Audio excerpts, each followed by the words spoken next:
یه خبر خوش که برون بشی بگومود ها باشم هم درازیق بگو 3 میلیون پراسموتره گریف شده خیتسون میلیون هم قادم توپای بسیار شده که وصفی تو وطن مادر از همه دلهای Fini when it's out the customer. Fini the chop when we count. Money me suck out. Fini head up. What to the enemy? Hedging on me. Reaching him out. Reaching it down. I cannot tell you what. Why, come me. Hi, let's go check. Likey.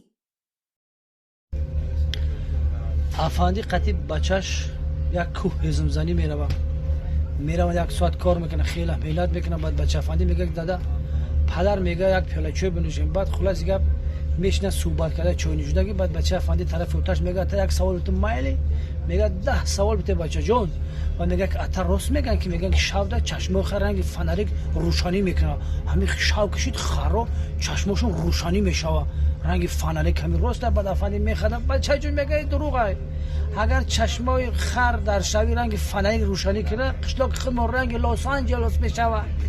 السلام علیکم. انا یک لطیفه افندی مدتی 10 سال در فدراسیون روسیه کار میکنه بعد 10 سال خونه‌اش میاد خیلی که 10 سال خونه را ندیده فرزند را ندیده اویله را ندیده خستگی کردن میاد خد در شهر دوشنبه یک تا خونه مایده داشته خلاص گم میاد خیلی صحبت میکنه بگه که میشود دیگه اگه ایلاج گینست بعد بچه‌ش میگه که من 10 سال برای امشب در خونه اماکیت خوب که اما کشم در نزدیکی افندی به دست خونه است میرا بگیم که سر ساعت بر وقت بیام ولی به ساعت 10-11 را بیام خب درس مولا بگیم بعد بچه افندی میرم یک نیم ساعت پس میدم با میاد خونه است بعد میگه آخه چی با اومدی شاو من گفتم که پگه ساعت 10-11 را بیام چی با شاو اومدی بعد بچه افندی میگه میگه رفتم اما که 20 تومان داد گفت که نه در دست بقپ برای اوتا تبو که ما هم مردکه تمام میرم تاجیکستان وطنی از زمان داریم ماشین قیمت خریدم انا چیه فراری میرم تاجیکستان یک دقیقه نمیشه دیگه تمام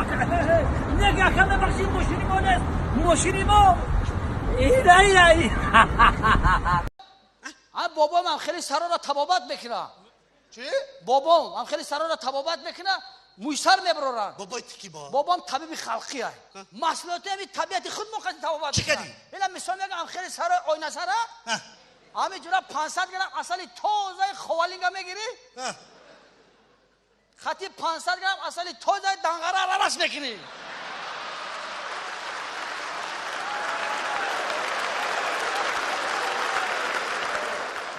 چی میشی دست نکنم؟ در سرم خیلی آینه سرا میشکی خیلی بعد اصلا گرفتی شکلی بچه حشراتی که پرنده که نپرکو و پشم بشه طرفی میبیسم خیلی سرا هجوم میکنن سر پوری پشم بشه خیلی بچه پوری پشم شد بچه بعد جنابی وخی سرش دارم تا یک قرصک بزنم بعد پشم میپرن خیلی پرید بچه شد نکنم بعد لینگوشو میبانم بالا سرده Tengo el estilo que se llama Sanita Motentoa. Es un mal plan, tú eres Rocky Balboa. La mata de la weed. Y vengo improvisando, me dicen que soy allí.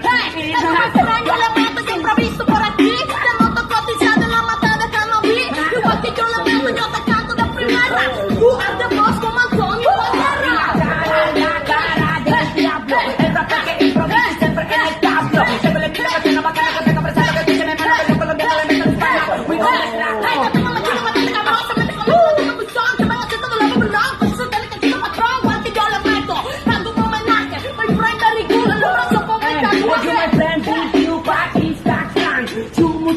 como Pablo Escobar, el rapper que improvisa toda la cuesta cranear, cantando el estilo que se llama Cano Original. Hey, con my friends de Ricky, vacilando los discos, que yo voy a rapar, pero eso pregunta la lista, es que yo le meto, yo voy mucho inspirar, blanco y inglés. بیهوده خارم میکنی من خود نمیدانم چرا با این همه بیرحمیت من دوست میدارم تو را شبها با یادی روی تو خون است و دل جان کنم ایاری سنگیل قلبی من یادم مکن بری خدا مینو مینو باغ موقع کلوبای سلام عروشه